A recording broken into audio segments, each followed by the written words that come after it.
లక్ష్మీదేవి తామర పువ్వు మీద ఎందుకు కూర్చొని ఉంటుంది? లక్ష్మి సముద్ర మదనంలో నీటిలో నుంచే పుట్టింది. నీరు ఎక్కడా స్థిరంగా ఉండదు, కదులుతూ ఉంటుంది. ఆ నీటిలో బురదలో పుట్టిన తామరలో లక్ష్మి కూర్చొని ఉంటుంది. ఆ నీటిని బురదని కదిలించినంత వరకు తామర కింద ఉన్న బురదను అంటించుకోకుండా స్వచ్ఛంగా ఉంటుంది. అలాగే లక్ష్మీదేవి కూడా మనం స్వచ్ఛంగా ఉన్నంత వరకు మన దగ్గర స్థిరంగా ఉంటుంది. మనసుకి బురద పూసుకున్నాం అనుకోండి, మన చేతిలోంచి జారిపోతుంది. ఎలా అంటే తామర పువ్వు మీద పడిన నీటి బిందువులాగా. అలాగే లక్ష్మీదేవి పక్కన ఏనుగులు కూడా ఉంటాయి.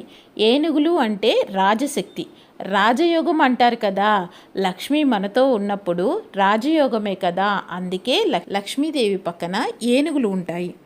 అలాగే లక్ష్మీదేవి గుడ్లగూబను వాహనంగా ఎందుకు వాడుతుంది అంటే, ఒకరోజు గుడ్లగూబ ఒక ఇంటి మీద వాలిందట.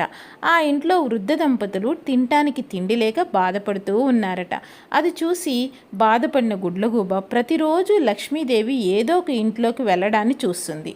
వృద్ధ దంపతులు కష్టం తీర్చాలి అని అనుకుని గుడ్లగూబ లక్ష్మీదేవి ఏ ఇంటికి వెళ్ళాలి అనుకుంటే ఆ ఇంటి మీద వాలి అరుస్తుంది. అలా అర్చిన ఇంట్లోకి లక్ష్మీదేవి వెళ్లకుండా వెనుతిరుగుతుంది.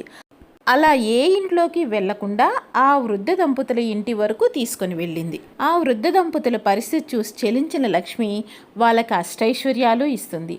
ఆ వృద్ధ దంపతులకి సహాయం చేసేలా చేసినందుకు గుడ్లగూబని తన వాహనంగా చేసుకుంది.